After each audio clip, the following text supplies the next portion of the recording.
People ask me, how do you short sell a stock? Short selling is basically how I made my second million, not my first million. I made my first million going long, meaning I was betting on higher prices. I was buying penny stocks that broke out. Short selling, I had to adapt to back in 2001, 2002, when the stock market was tanking and there were no more breakouts to buy. Short selling means you're actually betting on lower stock prices. You're taking a negative position. So if you're betting against a stock at, let's say, $6 a share, and it goes down and you're short and it goes down to $2 a share, you profit those $4 a share. 6 minus 2 equals 4. Even though the price is dropping, if let's say you have a negative 1,000 shares, so you have shorted 1,000 shares, negative 1,000 shares times negative $4 a share, negative times a negative is positive, you gotta love math, positive $4,000 profit. So I know it's confusing to say, hey, how do you take a negative position? You need to have your broker find you shares to short. This is where it gets a little complicated. Buying is a lot easier. You can buy any stock you want. Almost any broker is fine, except Robinhood, which has terrible executions. I prefer E-Trade and Interactive Brokers, not just because of their decency or because they're big brokers, which are pretty safe.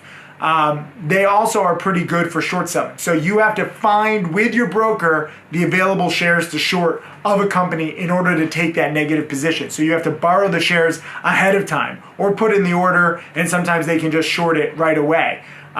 Sometimes if you're shorting like one of these penny stock scams that I like betting against, everybody wants to short it. Everybody knows that it's a scam. So there are sometimes no shares to short. I have a whole music video spoof called No Borrow, No Cry, where I've seen so many scams collapse and I couldn't find stocks to short. I couldn't find shares, and that's terrible. When you know a stock is going down, you want to profit off of it, but there's no shares to short. You got to get used to it. That's part of shorting, especially when you're shorting the most desirable stocks that are probably just going to crash and burn.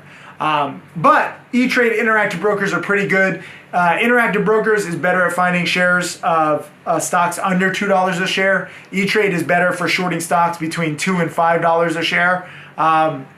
If you're shorting bigger companies, I would say be careful. All of Wall Street is basically geared towards getting stock prices up. Brokers want more commissions.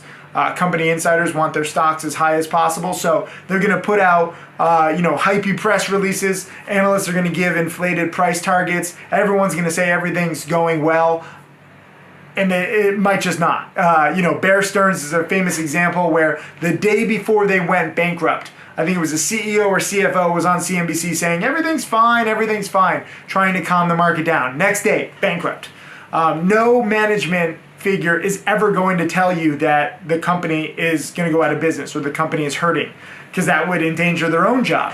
Even if this is the truth. So shorting is a very dangerous game. You have to be very careful because the stock can just keep going higher, even if it's an outright scam. The company can just putting out press release after press release, pushing their stock higher. That's called a short squeeze. When so many people are betting on the stock going lower, guess what? If it goes higher, you lose money as a short seller because you're betting on one direction, it's going the other direction. No different than if you're buying a stock and you want it to go higher and it goes lower, you lose money. The difference with short selling is that you can lose infinite amounts of money. If you buy a stock at, let's say, $5 a share and it goes to zero, you lose your entire investment. You lost $5 a share, nothing is left.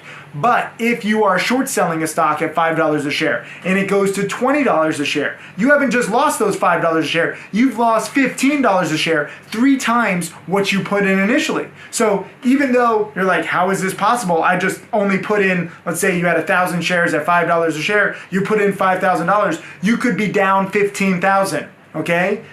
I understand that sounds crazy, but that is what's possible. When you're betting against companies, they can just go up and up and up. What if a stock at $5 a share goes up to 100? This has happened. DRYS happened just a few months ago. It was a terrible, terrible company. It was only lasting for a few days that the big spike happened, but the stock went from 5 to 100. So if you are betting against it at 5 and it goes to 100, you have 1,000 shares, negative position, you are down $95,000 and you only put in 5,000. So you might say, oh shit, I don't have $95,000. So you want to try to close your account. The bank will come after you. The credit cards, the credit bureaus will come after you. You will owe that $90,000. You can try to claim bankruptcy if you want, but that's the risk with short selling. So be very, very careful.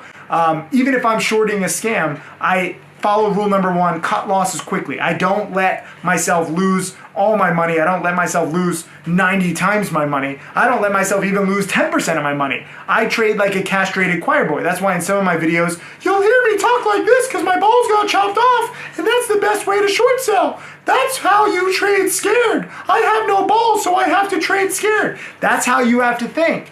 People in this room are laughing because they're like, what the fuck is going on? But that's how you have to be to protect yourself. Remember that 90% of traders lose money. And no matter how sure you are that a company is a scam, and even if eventually it goes to zero, it can go up indefinitely. Enron is a good example. Terrible company, eventually went bankrupt, but it was the best stock in the world for several years before its bankruptcy. So never underestimate hype. Never underestimate the cheerleading that goes on Wall Street. Hey, Tim.